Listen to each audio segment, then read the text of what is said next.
Yud Beis Así Tammuz, es. tema de Farbrengen. Así que vamos a empezar con el Lejaim. Lejaim, Lejaim. Jaime. Por ahí me llegó que el título de la charla era de Rusia a Morón. A mí no me llegó el flyer, pero Mushki me mostró, no sé de dónde lo sacó, pero el título era de Rusia a Morón, así que mi idea es empezar hablando por Rusia, Rusia de esa época, después vamos a llegar también a Morón. Quiero empezar comentándoles un poquito lo que era Rusia en esa época y con unas historias que contaba Remendel Futterfass, el famoso Hasid que pasó las 1001 en Rusia, que estuvo en la cárcel, en Siberia, trabajo forzado, y cómo él pudo afrontar todas las dificultades y superar todas las dificultades. Y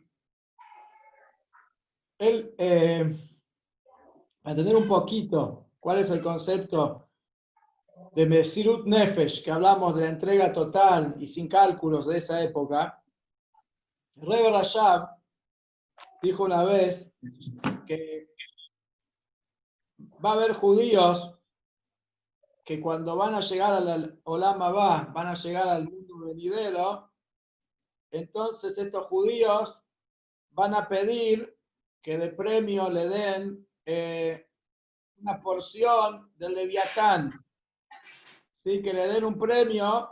¿Por qué van a pedir un premio?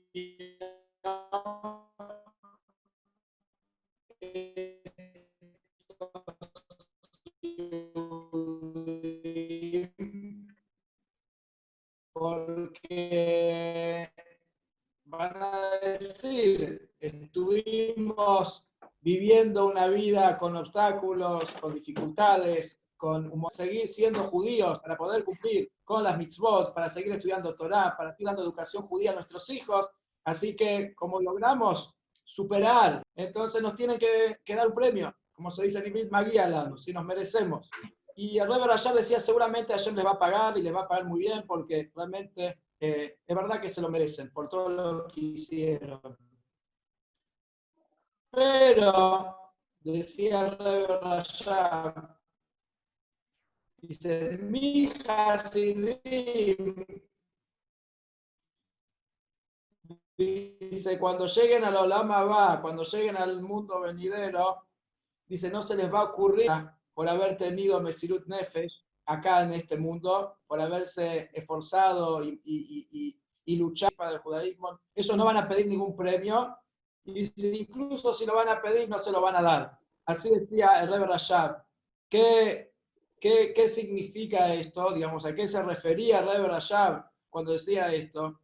Que los Hasidim, la realidad es que los Hasidim, cuando estaban en Rusia, y tenían un gran Mesirut Nefesh, una gran entrega total y absoluta, sin cálculos, sin ningún tipo de miedo, o sea, una entrega total a cumplir el Shlichut, a cumplir la misión. Ellos no se sentían héroes, no se sentían por lo que estamos haciendo, no. Para ellos era la única manera que existía para comportarse. No había otra manera. Este es el camino. Hay que tener Mesirut Nefesh. No hay otra. No existe otra opción. ¿Acaso existe otra opción? No hay otra opción. Ellos estaban totalmente convencidos que esto es. Entonces, por eso no se sentían orgullosos. Y Remendel contaba que una de las cosas que más recuerda y que más difícil se hacía estando ahí en la cárcel y en Siberia, en trabajo forzado, era el tema del kasher, de la comida kasher. Si bien estando uno en un lugar donde no hay nada, y no tiene lo que comer, realmente uno podría decir, bueno, no tengo otra, yo quiero comer kasher, pero en este lugar no tengo opción. Los Hasidim dicen en general, la mayoría de los Hasidim, a pesar de las dificultades y todos los sufrimientos que eso significaba, no dejaban de poner en su boca únicamente lo que era kasher, nada más. No ponían en su boca algo que no sea kasher. O sea, significa esto que se mataban de hambre, literalmente. Se morían de hambre, porque no había lo que comer. Entonces comían cosas que realmente ellos estaban seguros que no tenían ninguna mezcla de algo prohibido, de algo que no sea kasher. Dice, esto se complicaba más aún cuando llegaba Pesaj. Dice, cuando llegaba Pesaj, ellos ya 3 meses antes le escribían a sus familiares, tenían la oportunidad a veces de escribir una carta, le suplicaban a sus familiares que le manden matzot para poder tener matzá para Pesaj, porque ellos no estaban dispuestos a comer hametz y a comer nada que no sea callado de Pesaj. ¿Y qué era lo que ocurría? Así contaba Remendel. Dice, la familia, obvio que le mandaba las matzot, y se la mandaba con mucho tiempo para que le llegue antes de Pesaj, para asegurarse que tengan matzá. Pero ¿qué hacían los guardias cárceles ahí, los rusos? ¿Qué le hacían en su maldad? Ellos no le entregaban la matzá, sino un día después de que terminó Pesaj. Cuando terminaba Pesaj, ellos se morían de hambre porque no solamente no tenían matzá para hacer el seder, ni que hablar vino, no tenían lo que comer literalmente, y le daban la matzá cuando terminaba Pesaj. Ellos sabían cuándo era Pesaj, porque dentro de los comunistas había todo un partido comunista judío y que conocía muy bien los Hagim, sabían cuándo eran las fiestas, y ellos a propósito los hacían sufrir. Muchas veces, contaba Remendel, ellos los hacían morir de hambre, y cuando ya veían que ya no podían más, les llevaban una comida tentadora, una comida muy rica, y que uno veía eso y se tentaba, no podía más, pero no era kasher. Entonces eran, digamos, desafíos muy difíciles. Y él cuenta que agarraban matzá, cuando recibían la matzá ya había terminado Pesaj, pero ellos guardaban pedacitos de matzá, la escondían para asegurarse que el próximo año, cuando llegue Pesaj, puedan tener matzá.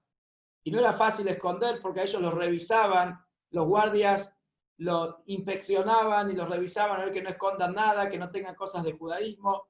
Y ellos se escondían, de una manera u otra, lograban esconder la matzá hasta el próximo Pesaj y tener aunque sea unas miguitas de matzá para poder comer matzá en Pesaj.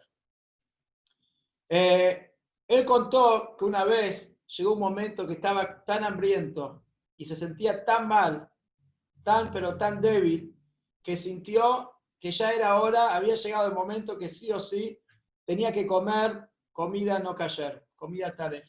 Él dijo, si no como, voy a morir. O sea, sí lo sintió. O sea, él sentía que su alma estaba a punto de despegarse del cuerpo. No podía más, ya sentía que estaba por morir de hambre. Entonces trajeron a la cárcel pescado en aceite. Dice, el pescado era kasher porque ellos los miraron, era un pescado kasher. O sea, ellos vieron que tenía escamas, un pescado kasher, no sé cómo, pudieron darse cuenta, pero tenían duda si el aceite con el que le estaba guardado el pescado, ese aceite era kasher o no. Entonces, por un lado empezó, dice, me vino un pensamiento, dice, bueno, ¿qué vas a empezar ahora a entrar en detalles? Te estás muriendo de hambre, pikuach nefesh, todos sabemos. ¿Qué dice la Torá? Que uno puede, en caso de que la vida de una persona está en peligro, uno puede comer algo no kasher para salvar su vida, porque primero está la vida. Entonces, por un lado le venía un pensamiento, pikuach nefesh. Es más, dice que alguien que muere o sea, da la vida cuando no lo tiene que hacer, pierde el Olama va, pierde el Morot cárcel. El primer rebe de Chabad contó que él le querían dar comida no kasher y no había otra comida. Y él dijo, prefiero morir de hambre e incluso perder el Olam Abba, pero no poner en mi boca algo que no sea kasher. Entonces él dijo, bueno, tengo que hacer como el Alter Rebbe. Por otro lado dice, pero ¿quién soy yo? El Alter Rebbe era un gran tzadik, era el líder de Am Israel de su momento, el Rebbe. ¿Yo quién soy? Un simple judío, yo no estoy a la altura del Alter Rebbe. Entonces estaba entre que iba y venía, toda una lucha interna, como o no como ese pescado que estaba en duda si se podía, si no se podía. Mientras tanto, él sentía que se moría de hambre. Él dijo, bueno, por ahí voy a ser un poquito exagerado si imito al Alter Rebbe, pero yo no me importa, yo prefiero ser igual que el Alter Rebbe, y si tengo que morir por esto, moriré, pero no voy a comer algo que no sea kasher. ¿Y qué hizo? Así cuenta Remendel. Empezó a prepararse para decir Bidui. Bidui es la tefilá que se dice en Yom Kippur, pero también es la tefilá que dice una persona cuando todavía está consciente y sabe que se está por ir de este mundo. Es la confesión de los pecados que hicimos, uno se arrepiente y pide perdón a Hashem. Él empezó a prepararse para decir Bidui porque sabía que ya está, si no comía él se iba de este mundo y estaba dispuesto a hacerlo. En eso dice que él se acordó cuando tenía, no sé, no, perdón, él quedó huérfano cuando todavía no había, o sea, cuando estaba en la panza de su mamá. La mamá estaba embarazada de él y su papá falleció. Por eso él llevaba el nombre de su papá, Menachem Mendel. Y él se acordó que cuando tenía 3 años, la mamá lo llevó al Rebbe Rashab, al quinto Rebbe. Y el Rebbe Rashab le dio una brajá, le dijo que sea un LGI, que sea un yehudí temeroso de Hashem, un yehudí serio, un yehudí como debe ser, y que le dio una brajá para que viva muchos años, que tenga larga vida. Y realmente él dijo, no puede ser que la brajá del Rebbe, de que yo pueda vivir muchos años, se cumpla a través de que yo coma algo que no es kasher. Él dijo, de ninguna manera pienso comer algo que no sea kasher. Después, milagrosamente, dice, llegó un pedazo de pan que él pudo comer y eso le salvó la vida. Pero, ¿por qué cuento esta historia tan dramática de lo que contaba Mendel? Para que tengamos un poquito de idea lo que se vivía en Rusia en esta época, o sea, en la época de que el rey anterior estuvo en la cárcel. No era un chiste, era realmente vida o muerte, era Mesirut Nefesh total. O sea, y los Hasidim estaban dispuestos a dar la vida, como ya sabemos, todo lo que el rey anterior hizo, fundando las escuelas clandestinas, toda la red de escuelas que había escondidas para que los chicos sigan recibiendo educación judía. Y cuántos de esos morim realmente los agarraron, muchos los mandaron a Siberia por años de años, algunos los mataron directamente, o sea, daban la vida literalmente para fortalecer, mantener la llama judía en Rusia. Y de hecho, de todos los grupos, digamos, judíos que había en Rusia, la mayoría, los que pudieron, se escaparon, muchos directamente estuvieron dispuestos a abandonar el judaísmo para salvar sus vidas, y los únicos que mantuvieron la llama del judaísmo fueron los Hasidim de Chabad, con el liderazgo del Rebbe. Y el Rebbe nos enseña que nosotros tenemos que aprender de la historia de Yud Beis Tammuz, el 12 y 13 de Tammuz, que estamos hoy, la entrega que tenemos que tener total e incondicional a la misión, al Shlihut que tenemos. Ahora, tenemos que ser conscientes también que nuestra entrega no se compara, o sea, el escenario en el que nosotros tenemos que tener Mesirut Nefesh no se compara en absoluto a lo que era los Hasidim en Rusia. En Rusia realmente se trataba de dar la vida, o sea, jugarse la vida literalmente.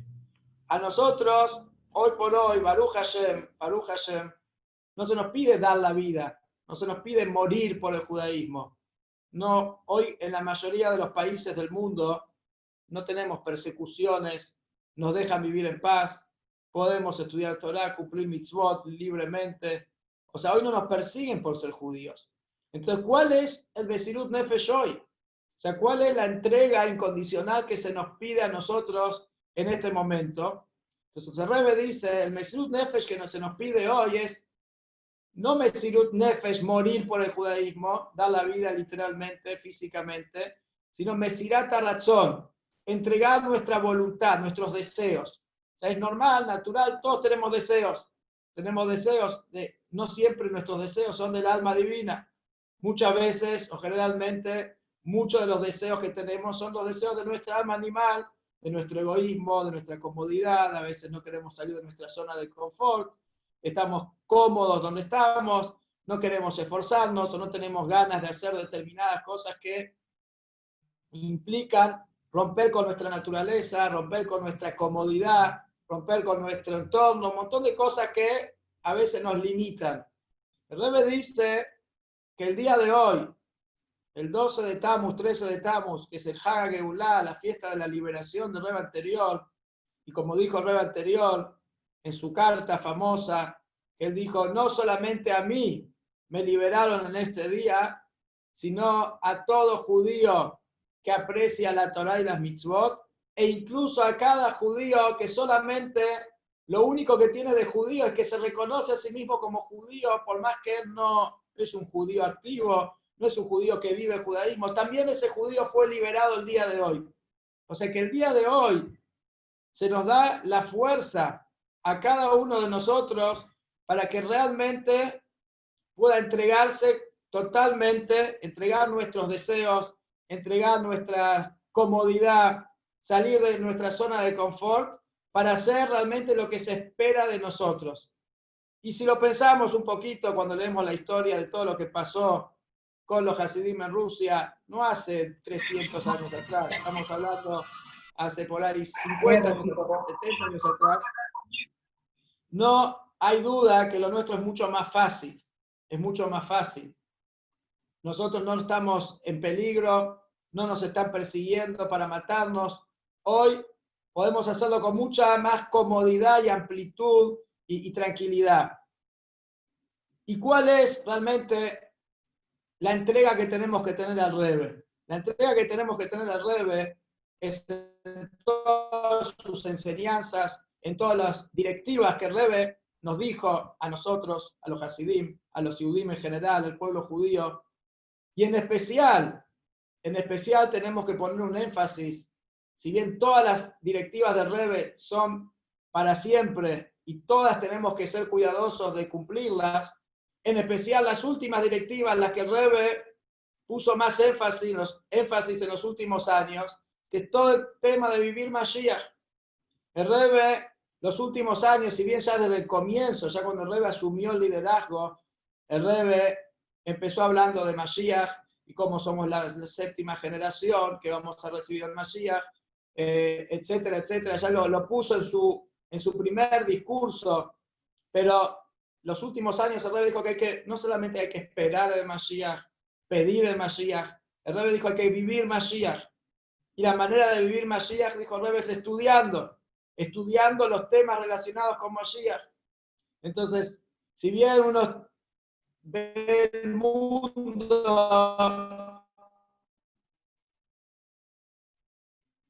miramos a nuestro alrededor y decimos, ¿qué Mashiach? ¿Qué me está diciendo? ¿Dónde está el Mashiach? ¿De qué me estás hablando? El Rebbe habló de esto hace cuántos años ya, 20 y pico años. No, ya está, bueno, puede ser que Rebbe tuvo la intención de que nosotros traigamos el Mashiach, pero bueno, no se logró tal vez, no podemos pensar jamás así, de ninguna manera podemos pensar así. Lo que Rebbe anunció, que el Mashiach ya está acá, y que el Mashiach ya está activando en el mundo, y que todos los acontecimientos mundiales que se están dando, Rebbe señalaba claramente que es eso lo que el Mashiach está activando y logrando en el mundo. No dijo a manera de un deseo, el Rebbe lo afirmó como una realidad. Lo que el Rebbe dice es realidad. Por ahí nosotros no la vemos o nos lleva un tiempo verlo. El Rebbe justamente en Balak, la perashá de Balak, que leímos este Shabbat, en el año 1991, dijo que ya estamos al Safa Geulá. Dijo, estamos ya en el umbral de la Geulá, como cuando uno está por entrar a la casa. Uno ya está en la entrada, está en el umbral. Abrir la puerta y ya entras. O sea, ya estamos a punto de entrar a la redención. Ahora, cuando vemos la historia del Rebbe anterior, volviendo a Rusia, se sabía que era prácticamente imposible que el Rebbe anterior se salve. La situación era muy difícil, el Rebbe estaba con pena de muerte, estamos hablando de Rusia comunista, no había forma, realmente no había forma de que se pueda salvar, que lo puedan liberar y salvar de la cárcel en Rusia. Sin embargo, la historia fue que primero le perdonaron la vida, le dieron un castigo de 10 años de exilio a Siberia, después eso lo pasaron a 3 años y finalmente lo liberaron el 13 de Tammuz, que fue el día que salió. O sea, ¿qué vimos en el Rebbe anterior? Un comportamiento con él completamente sobrenatural, por encima de la naturaleza, por encima de la lógica. Y así el Rebbe se comportó en todos sus aspectos. El Rebbe luchaba por fortalecer el judaísmo y sostener el judaísmo en Rusia, cuando lógicamente, naturalmente era imposible que una persona con un puñado de Hasidim pueda enfrentarse al poderoso sistema comunista que quería arrasar con todo y especialmente con el judaísmo. Era imposible, no existía manera de luchar contra eso. Pero el Rebbe no se dejó amedrentar, el Rebbe siguió adelante, y no solamente que siguió adelante a pesar de todos los obstáculos, desafíos, el Rebbe tuvo éxito. Tuvo éxito porque no solamente que salió de la cárcel, tuvo éxito en fortalecer el judaísmo.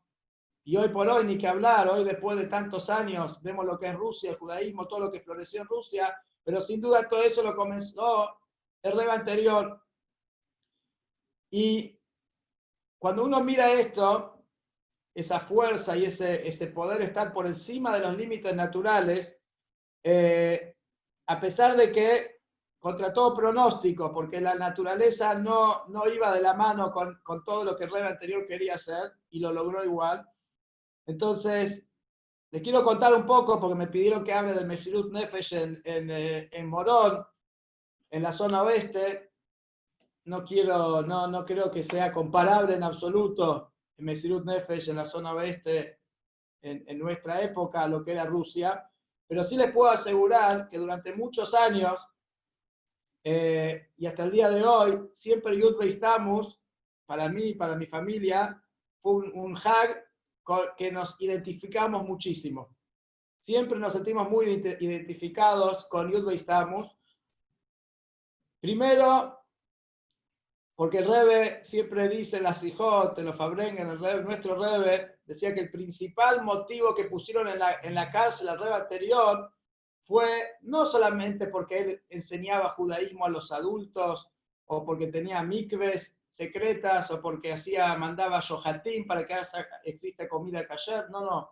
El principal motivo que lo pusieron en la cárcel, la principal acusación que tuvo el Rebbe anterior para ir a la cárcel era porque se ocupaba de dar educación judía a los chicos chiquitos. O sea, Jinuj. El Rebbe todos los años para Yud Beis Tammuz hablaba de la importancia del Jinuj, la importancia de hacer todo, absolutamente todo, para que los chicos reciban educación judía. Y para un poquito de historia, no sé si estoy hablando demasiado, ustedes ya vos me decís si tengo que cortar, no sé cuánto me queda, pero por ahí estoy robando tiempo a otros que tengan que hablar, no sé, avísame. ¿Sigo? Ok. Nosotros abrimos el Beit Chabad en la zona oeste en el año 2000. Ya para el 99, 1999, empezamos a activar en la zona. Pero yo estaba en el Coiles, estábamos recién casados con mi esposa y yo venía una vez a la semana a dar clases y a hacer actividades.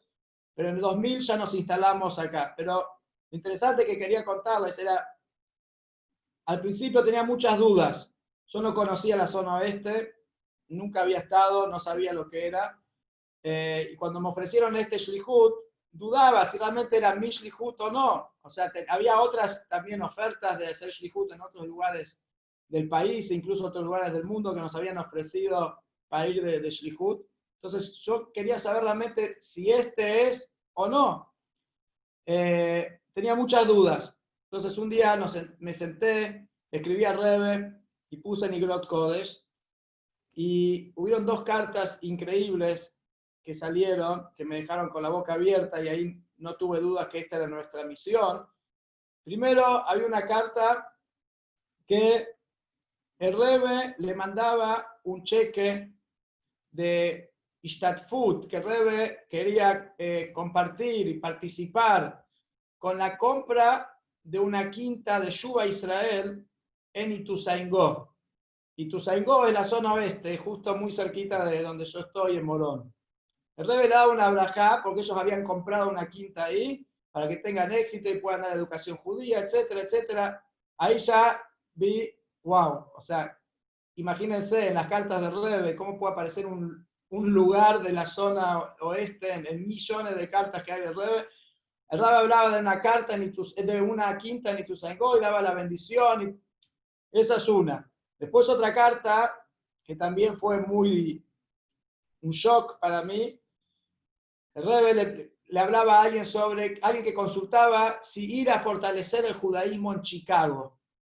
Entonces el Rebbe le pregunta, le dice, no entiendo cuál es la pregunta y cuál es la duda. Dice, cuando usted sabe cuál fue siempre la opinión de mi suegro, de que no solamente los temas del judaísmo hay que fortalecer y mantener, sino hay que crecer y avanzar, y esto es como alguien que está subiendo una montaña, que no existe estar estático, o subís o bajás. Entonces, ¿cuál es la duda? No entiendo. El Rebbe me dice que y lo digo al Rebbe, me dice, si bien la carta fue para alguien que preguntó en Chicago, cuando uno escribe al Rebbe con toda la seguridad que el Rebbe le va a contestar y que uno está conectándose con el Rebbe, uno siente realmente que el Rebbe le está hablando a uno.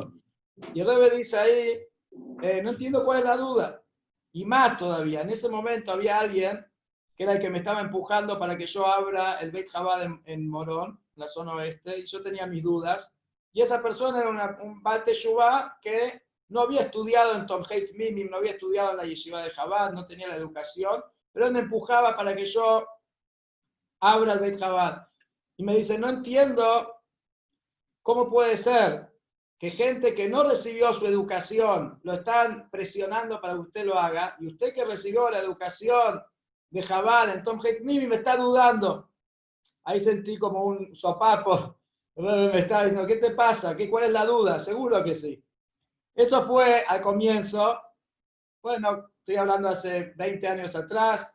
Se abrió el Beit Chabad. El Beit Chabad primero era un garage. Nuestra casa tenía el garage donde se guarda el auto. Ahí era ese lugar era el Beit Chabad, era todo el Beit Chabad. Ahí empezaban todas las actividades.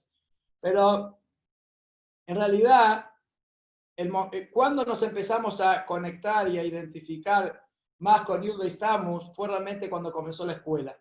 La escuela fue en el 2011. Si bien ya teníamos un GAN, un maternal de antes, pero en 2011, ya enero de 2011, me llaman los directivos de la única escuela judía que había en la zona, Ramat Shalom, para decirme, mirá, la escuela no se puede sostener más, se cierra. No quiero alargar demasiado en la historia. Un año antes hubo un intento de que Chabad se haga cargo de la escuela porque ellos pidieron ayuda y Chabad estaba dispuesto a hacerse cargo de la escuela para que no se cierre, pero hubo mucha política dentro de la comunidad esa, mucha gente que no quería, que tenía miedo, Chabad religiosos, que esto, bueno, no aceptaron y finalmente la escuela se cerró. Pero a nosotros nos avisan un mes antes que empiecen las clases, que los chicos de la zona oeste se quedan sin escuela. Y fíjate qué podés hacer, me dice, con esos chicos. Ni que hablar, me comuniqué enseguida con el rabino Grumblat, pensamos qué hay que hacer, no había dudas que teníamos que ocuparnos de esos chicos. Ese año se abrió el jardín y al año siguiente, por pedido de los padres, ya se abrió la primaria, y de un saque de primer grado a cuarto grado. Bueno, fue abrir la escuela, les puedo decir, no voy a entrar en todos los detalles, pero abrir la escuela fue saltar al vacío. Siempre decimos que hay que saltar a la pileta, pero la pileta tiene que tener agua. Nosotros saltamos a la pileta sin agua. ¿Por qué? Porque mantener una escuela no es un chiste, es una carga económica muy importante, y los chicos de la zona oeste, la mayoría son de familias humildes, familias que no pueden pagar el Shכar Limud, lo que significa la cuota mensual de la escuela.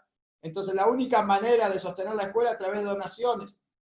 Pero tampoco la zona oeste es una zona que hay tanta gente de dinero que pueda colaborar. Pero realmente, desde el vamos, no tenía mucha lógica. Por eso digo, cómo nos sentimos siempre identificados con Yud Beis Tammuz. Cuando hablaba con mucha gente y le contaba lo que era lo difícil, las dificultades, las peripecias para poder sostener la escuela, y todos los meses ver de dónde se sacan los fondos para poder pagar los sueldos, para poder seguir sosteniendo la escuela, mucha gente, la mayoría de la gente, y gente tanto donantes como no donantes, gente incluso rabinos, que por ahí nos decían, mira, lo que vos estás haciendo es inviable. Inviable. No.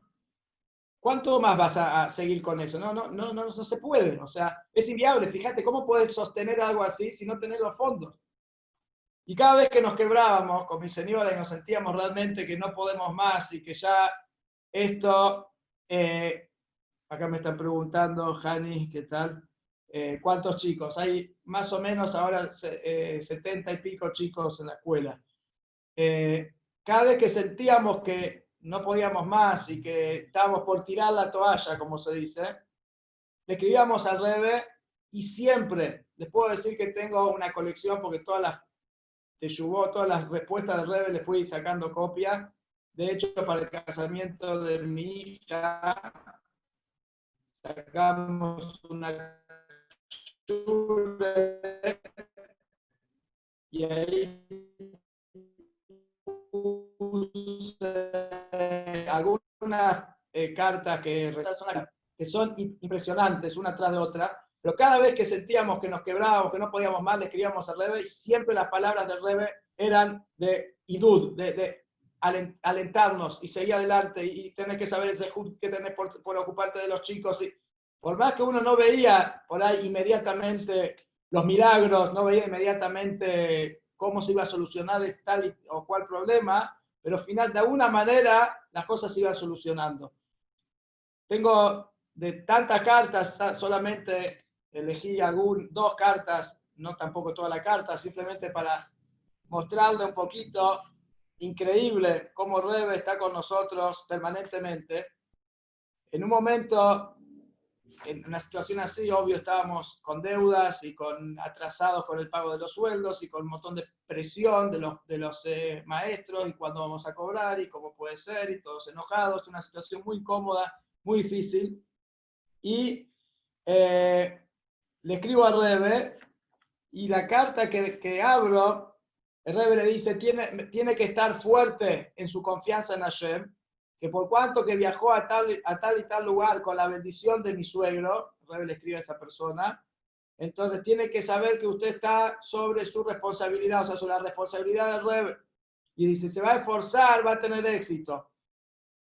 Y eso que usted está preocupado, dice que está rodeado de deudas, tanto materiales como espirituales, tiene que saber que Hashem es el que está endeudado con usted. Así dice Rebbe. Y Hashem paga todas las deudas. Dice, por cuanto que usted entró en deudas para ayudar a los necesitados, ya sea material o espiritual, entonces el que debe pagar las deudas, o sea, Hashem, es seguro que lo va a pagar en todos los sentidos. Y eso fue un ejemplo solamente, cómo Rebbe nos hablaba directamente a las preguntas que nosotros hacíamos. En otra oportunidad, también tuvimos todos esos bajones, porque uno piensa que un Sheliach tal vez es un héroe que está ahí al frente de batalla y no tiene miedo y está entregado completamente, pero el Sheliach es de carne y hueso, y si no fuera por el Rebbe, ya nos hubiéramos escapado hace rato, hubiéramos tirado la toalla hace rato. El que nos da la fuerza, no hay duda que es el Rebbe, no es nuestra fuerza en absoluto. Pero en una de esas veces que le escribí, el Rebbe dice algo muy interesante. Ya le escribí varias veces, porque nosotros, por más que el Rebbe nos levantaba el ánimo, cada vez que había un problema volvíamos a escribir desesperados al Rebbe, y el Rebbe me dice, bueno, querido, ya está, ya te escribí varias veces este tema, que en todas las épocas, dice, si bien en todas las épocas, el tema de Jinuj, de educación, Altarata Kodesh, educación, ¿sí? en la pureza, en la santidad del judaísmo, fue de los temas más claves, de los temas más vitales de la supervivencia del pueblo judío. Dice, cuánto más y más ahora en nuestra época, y es seguro que tiene que estar dichoso de la porción que le toca en poder ocuparse de eso. Y dice, y más todavía, cuando ya hace varios años que está trabajando en eso y vio el fruto de ese trabajo, entonces tiene que saber que esa es la mitzvah, esa es su mitzvah. La mitzvah que tiene que ser Zahir Tfei, la que más se tiene, o sea, la mitzvah que te tenés que ocupar realmente es esa. Esa es tu mitzvah, esa es tu shlichut, esa es tu misión. Entonces, dice, ¿cuál tiene que ser el resultado de cuando uno piensa en todo esto?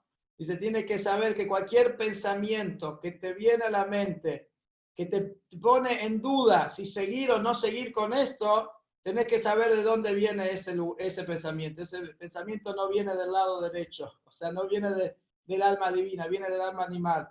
O sea, después de que viste todas las cosas que viste y tenés éxito, y no tenés que tener, o sea, no tenés que dar lugar a un pensamiento.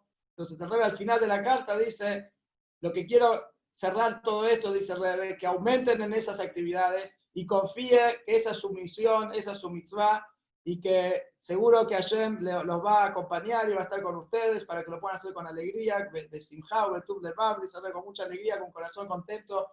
Pero estoy nombrando solamente dos cartas, puedo estar toda la noche leyendo las diferentes cartas que recibimos en todos estos años, y no hay duda, no quiero que se piense que es la fuerza, el Mesirut Nefesh de los Shluchim, el Rebbe nos lleva de la mano, literalmente. Cada vez que sentíamos, ya no podemos más, tiramos la toalla, esto no es para nosotros, que el Rebbe busque otra persona. No sé, me pasó en una de las cartas, el Rebbe me contestó muy fuerte, me dijo, trabajar en un Mossad de mi suegro, del Rebbe, dice en esa carta, es Osher con Aleph y Osher con Ay, me pone el Rebbe, es la riqueza, la dicha más grande, y Osher también sí, con Ay es riqueza, o sea, la felicidad y la dicha más grande, poder trabajar en un Mossad del Rebbe. Ahora, dice, ¿qué pasa? Si una persona no lo quiere hacer, no quiere tener ese sejut, entonces tal vez hay que sacarle ese sejut y dárselo a otro. Desde ese momento dejé de quejarme. Desde ese momento entendí que el Rebbe está hablando en serio y que nosotros también tenemos que tomar las cosas en serio. Si bien no fue fácil, no quiere decir que uno cambió y tampoco me siento superado, pero no hay dudas que el Rebbe acompaña a los Shluchim y acompaña a cada Yehudí que se entrega, que tiene Mesirut Nefesh, como dijimos antes, que hoy Mesirut Nefesh no significa tirarse de décimo piso, no significa arriesgar la vida, simplemente dejar nuestra agenda personal a un costado y que nuestra agenda sea qué es lo que el Rebbe quiere de mí, qué es lo que el Rebbe quiere de mí, qué espera de mí. Cuando, a ver, alguna historia. Bueno, hay muchísimas historias acá. Rebbe Tzimhani me pide una historia de los chicos. Bueno, justamente ahora estamos con un un proyecto muy interesante que lo empezó mi hija con mi yerno, que se llama Shabbat Challenge, el desafío de Shabbat, que empezaron con 5 o 6 familias de la escuela que le ofrecen participar de este desafío, que le mandan, o sea, se les manda una caja con jalot, con vino, con algo rico, y con una misión cada semana, con una historia para que puedan compartir en la mesa de Shabbat, y con, digamos, con diferentes misiones. Cada semana va cambiando y cada semana van recibiendo esa cajita con todo el incentivo para hacer Shabbat. Y después de 4 semanas, 5 semanas, se cierra con ellos. De hecho, ayer a la noche hicimos una Abdalá con esta gente, estas familias que fueron los que tuvieron la primera experiencia, y cada uno contó lo que sintió, etc. Y después se pasa a nuevas familias. Y les puedo decir que el efecto fue impresionante.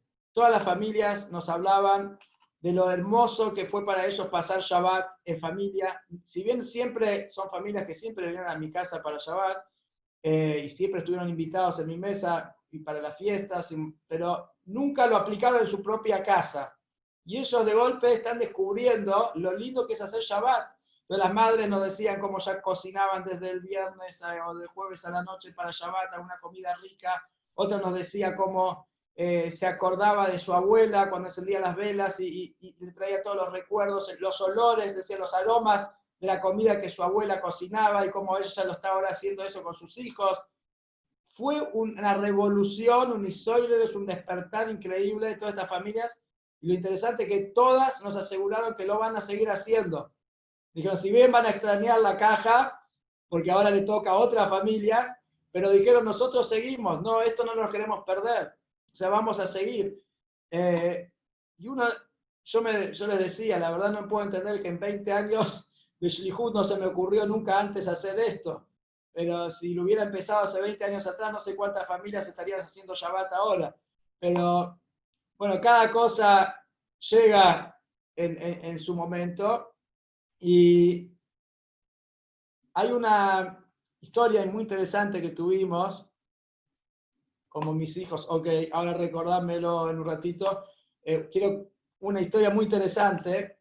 Cuando nosotros mudamos en un momento, en el año 2017, tuvimos la oportunidad, algo increíble, fue un día Notzach, porque esto no lo conté, pero cuando se quiso a Chabad hacer cargo en el 2010, aproximadamente 2009 o 2010, de esa escuela que se estaba por cerrar, y hubo toda una guerra y la gente de esa comunidad, o sea, parte de esa gente estaba muy en contra, que no querían, que religiosos no, que acá, que allá.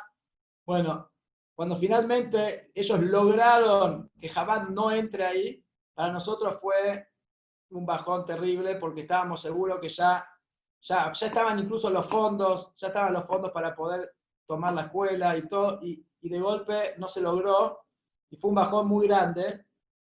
Y pasaron, después, bueno, 2 años, 1 año y pico, la escuela se cerró y abrimos nosotros, pero ese lugar quedó ahí vacío. Ese lugar que íbamos a estar nosotros funcionando, que era el lugar donde ya estaba funcionando esa escuela, había quedado nada. O sea, hay un club ahí que funciona, pero la escuela como escuela ya no tenía ninguna, no funcionaba más. Después de varios años, del año 2017, necesitábamos un lugar porque teníamos que conseguir permisos para aprobar la escuela, para que sea oficial, que tenga todos los permisos necesarios. Entonces, a una persona se le ocurre, ¿por qué no lo hacemos en esa escuela que se cerró? La verdad que nosotros ni lo soñábamos, porque de ese lugar prácticamente los habían echado, o sea, no querían saber de nada con Chabad. Bueno, milagrosamente, como uno lo ve siempre, la fuerza del Rebbe, que ese lugar volvió al año 2017 a las manos del Rebbe. Pudimos instalar la escuela ahí, tuvimos que hacer toda una obra para poder lograr que ese lugar esté en condiciones, porque estaba abandonado ya muchos años. Y la escuela hoy está funcionando ahí, hoy en realidad por Zoom, lamentablemente, con esta situación, pero físicamente es ahí, en Ramos Mejía. Pero lo interesante que quería contar es el día que se inaugura la escuela, Radio High cuentan sobre la apertura, la mudanza de Ilan School, la única escuela judía del oeste, a Ramos Mejía. Y al día siguiente de que se inaugura la escuela, el primer día de clase, digamos, de la escuela inaugurada, después de la fiesta, aparece una señora que dice ser judía y que escuchó en Radio High que se abrió una escuela en Ramos Mejía y que, bueno, quería conocer y que le interesaba para su nieta. Empezamos a averiguar, una historia increíble.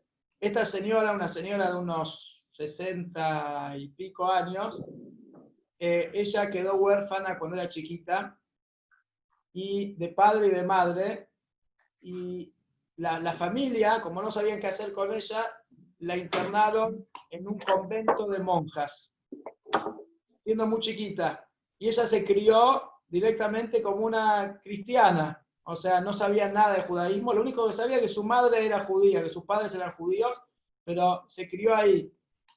A los 17 años, nada, no sé, se conectó con una tía y que la tía le dijo que sí, que son judíos, le contó un poco más, y siempre tuvo ese deseo de saber más, pero no tenías, obvio que se casó con alguien no judío y tuvo una hija, y su hija también se casó con alguien no judío y tuvo esta nieta que se llama Sara.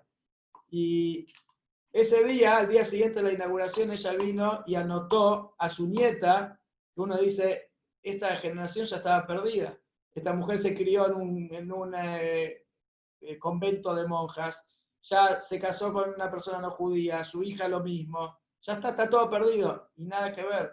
Hoy esta mujer, su hija, su nieta vienen al Beit Chabad, la chica recibe educación en el Beit Chabad, o sea, uno a veces no tiene idea, no dimensiona el alcance del Shlichut del Rebbe, porque uno hace cosas y hay cosas que tenemos el shlichut de verla y hay un montón de cosas que por ahí nunca la vemos o la vemos años después. Pero esta es una pequeña historia, de hecho le habíamos pedido a esta señora que cuente su historia en uno de los Zoom que tenemos que hacer en unas semanas, pero es muy interesante cómo lo cuenta y todo lo que ella vivió. Pero es un cuentito, una historia real de la vida real de los chicos que tenemos en la escuela. Quiero aclarar que la mayoría de los chicos que tenemos en la escuela no son simplemente chicos de familias judías que, digamos, que no son familias ortodoxas o no son... Estamos hablando de muchos chicos que ya vienen de generaciones de asimilación. O sea, que ya por ahí la abuela o la bisabuela ya se casó con un hombre no judío. Pero la línea materna no se cortó nunca, porque esa abuela tuvo una hija y esa hija otra hija y así, así. Y esos chicos son judíos, pero tal vez identidad judía cero, porque nunca nadie le transmitió nada. Esto es lo que dice el Rebbe anterior, que todo Yehudías, que solamente porte el nombre de judío. O sea, el judío que no sabe nada, no tiene idea que es más que judío, no tiene identidad, no tiene nada, pero es judío. Y estos chicos son los chicos que están hoy, que estamos atendiendo, no todos, pero la gran mayoría, este tipo de familias, de chicos de ese nivel de asimilación y de alejamiento del judaísmo. Me preguntaba Hani antes de cómo viven nuestros hijos el Shlichut. A ver, yo creo que una de las cosas más interesantes, más lindas en el Shlichut es que los chicos, naturalmente, cuando se crían en Shlichut, toman parte del Shlichut y, digamos, lo toman como algo tan natural y tan, o sea, bueno, mi hija hoy está trabajando con nosotros, en el Heider, pero los dos están activando hoy en el Beit Chabad, organizando todas las actividades y todas las cosas que se hacen, cursos de Bati, Bar Mitzvah, Shiurim, etc.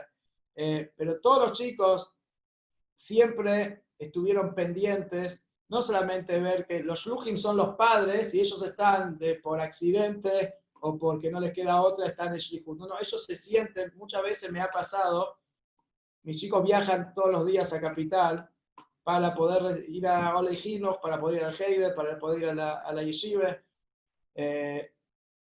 Y muchas veces realmente es agotador, porque es un viaje, cuando hay tráfico puede ser un viaje de 1 hora y media ida, 1 hora y media vuelta.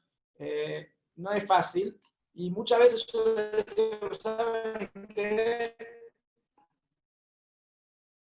Alquilo una casa en 11, bajar en el Beit Chabad, y en Llaves vamos a pasar Llaves a Morón. Pero estamos toda la semana, entonces ustedes no van a estar viajando como locos todos los días. El que voy a viajar voy a ser yo, pero ustedes van a tener la escuela cerquita. No quieren saber de nada, de ninguna manera. O sea, no quieren. No, no, nosotros somos los Shukim acá en nuestro lugar, no quieren, no quieren. Para mí era mucho más práctico, pero ellos me lo demostraron a mí que no es, tiene una necesidad a las 12 de la noche y te viene a golpear la puerta, tenés que poder responderle. No puedes estar en 11 a 30 kilómetros de distancia. Pero aparte como ellos participan preparando y cuando van a Mitzoim, hoy por hoy ellos ya, bueno, ahora con las limitaciones de hoy no se puede, pero siempre van solos a Mitzoim, ya lo que la gente los conoce, y logran cosas, los chicos logran cosas que nosotros, los adultos, los padres, a veces no podemos lograr, pero a los chicos, a la gente les cae muy tierno, no sé, muy simpático, con un nene chiquito viene y le ofrece que diga la broja del Lule, porque lo veo en todos los Beit Chabad, en todo el mundo, no solamente en Argentina. Los chicos, los pequeños shluchim tienen una fuerza increíble y que creo que cuando disfrutan el shlichus, lo más natural es que cuando sean grandes y se van a casar, van a querer lo mismo, ya sea en su lugar donde están sus padres o en otro lugar, pero es lo más natural. No sé si quieren alguna otra pregunta o no sé.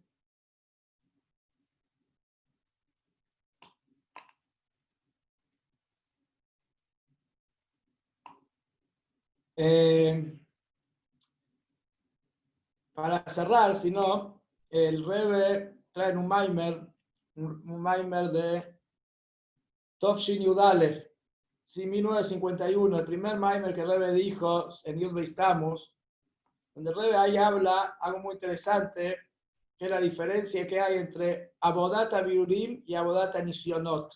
Dice el trabajo de refinar las chispas divinas y el trabajo de las pruebas que Hashem nos pone a nosotros a diario. Y ahí dice, el Rebbe algo muy interesante, dice, ¿cuál es la diferencia entre uno y la otra? Dice, el servicio de refinar las chispas divinas, ahí el trabajo es con la cosa que me estoy ocupando. Yo tengo que refinar tal y tal cosa. Me estoy ocupando ahora de una tarea puntual, donde ahí hay unas chispas divinas que tengo que refinar.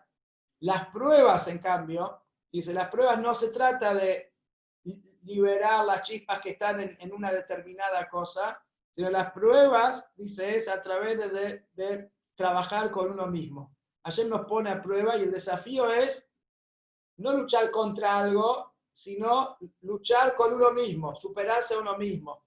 El Rebbe dice dos palabras muy fuertes, dice que cómo uno logra superar los desafíos a través de Tokef Atzmi, dice con una fortaleza esencial de la esencia misma de la persona, y eso emana del Bitul Atzmi, de la anulación total a Hashem, la entrega total. O sea, que el Rebbe explica ahí que cuál es el concepto de un nisayón, una prueba. Una prueba es algo que se muestra a nosotros como esa prueba realmente desaparece. Una famosa historia cuando Abraham estaba llevando a su hijo Yitzhak a la Kedah. Entonces dice que el Satán, el ángel, se le puso en el camino y primero le hizo aparecer como un río que él no iba a poder pasar, se iba a ahogar. Y el papá, Yitzhak, le pregunta a Abraham, pero papá, ¿cómo vamos a atravesar ese río? ¿Nos vamos a ahogar? Abraham le dice, no sé, ayer me dijo que tenemos que llegar a tal lugar, tengo que seguir avanzando, no sé cómo vamos a pasar el agua, pero se metieron al agua hasta que el agua ya estaba a punto de taparlos, el agua desapareció. Después siguieron, apareció también una montaña muy alta, no iban a poder, ¿cómo vamos a hacer? No sé, le dijo Abraham, tenemos que seguir adelante. Siguieron adelante, la montaña desapareció, hasta que finalmente llegaron a hacer el Shlihut, la misión. Entonces, lo mismo es con nosotros. Hashem hoy nos pone, Abodata Birurim, dijo el Rebbe, se terminó. Lo que había que refinar al mundo para la preparación del Mashiach ya se acabó, el mundo ya está listo, El mundo está listo para recibir el Mashiach, que está todo preparado. Lo único que falta, como dijo Reb en el Kinus Ashluchim en el año 1992, es que los Shluchim se preparen, a los Yehudim se preparen a sí mismos y a su entorno para recibir el Mashiach. El Mashiach ya está acá, hay que recibirlo solamente. Y las pruebas que ayer nos pone son solamente algo que parece real, pero cuando nos ponemos firmes y demostramos que no tenemos miedo y que no nos achicamos y que vamos a seguir adelante a pesar de esos obstáculos que parecen montañas gigantes que no vamos a poder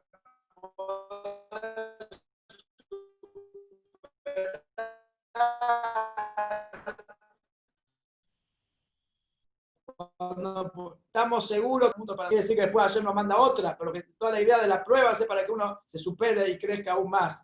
Así que, quiera ayer, no sé, no vi si hay más preguntas. Quiero decirte algo, Rabiosi. No sé si Sí, sabes que una alumna de Ilan School o del GAN en su momento, yo no sé, hoy en día está estudiando en Mahon Alte en Sfas y seguramente pronto va a formar una casa civil, así que ya tenés alumnos que no solo se acercaron a Yiddishkeit, sino que, Baruch ¿quién Hashem. es? ¿Quién? Carlos está estudiando en... ¡Wow! Increíble. Ella No, no vino, sabía. bueno, la familia se mudó a Miramar y hace como Sí. 2 años vino al Mahón. Yo hablé con Hani, en ese momento le conté. Y hace ya, desde diciembre está en Eretz Yisrael, está Mahón Alte, muy contenta. ¡Wow! ¡Qué bueno! Gracias Por la noticia. Baruch Hashem, Baruch Hashem. La verdad que no sabía nada. Bueno, esto es También lo me que acuerdo Rebe de dijo. una anécdota que Sí, hace un par de años atrás, habrá sido en el 2011, 2012, cuando ustedes arrancaron con la escuela, hubo un Kinus Ashluchot acá en Argentina. Y contrataron a un hombre que venía de Australia, de un par de años de trabajar en comunidad en Australia y en Chile, países bastante más ordenados que Argentina, ¿no? Y el hombre se sí, paró delante de todas las Shluchot. No es un señor de Chabad, un señor yudí que sabe de organizaciones, qué sé yo. Y empezó, y yo estaba justo sentada atrás de tu esposa, de Hani, y él empezó la sí. charla diciendo, obvio que antes de arrancar con cualquier proyecto, uno tiene que tener los fondos para los próximos 5 años. Si no, uno no se mete. Imagínense cómo uno va a arrancar algo sin tener los fondos. Y Hani, pobre, casi se caía de la silla. Pero Baruch Hashem, acá estamos 10 años después y con toda la tzlaje del camino. No digo, ojo, no, seguramente que uno tiene que trabajar ordenado y hay que ser Ah, se precavido. entiende. Y hay que Obvio. planificar, no hay duda. Yo le digo la verdad, estoy haciendo todo un curso de management que está haciendo Alejandro Altman para Shluchim. La idea es trabajar ordenado y como se dice, hoy de Toyu Bekelim de Tikkun, esa es la idea. Obvio. Pero hay una realidad, hay veces que Hashem o la situación exige saltar y no Obvio. se puede esperar.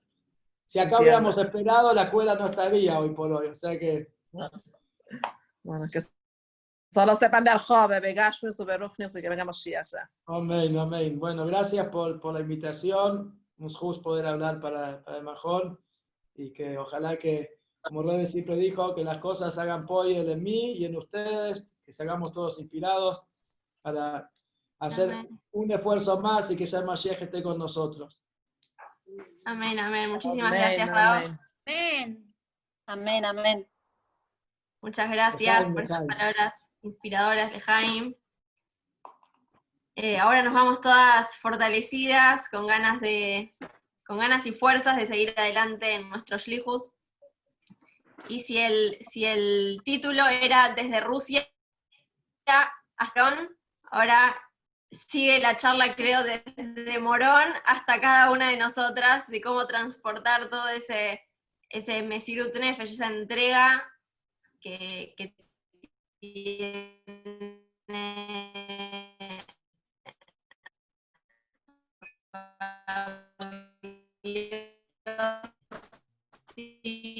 junto a la familia, que Youth Based Towns, es que justamente nosotros, cada una de nosotras en su vida tiene sus desafíos y sus momentos en los que tiene que hacer esa entrega.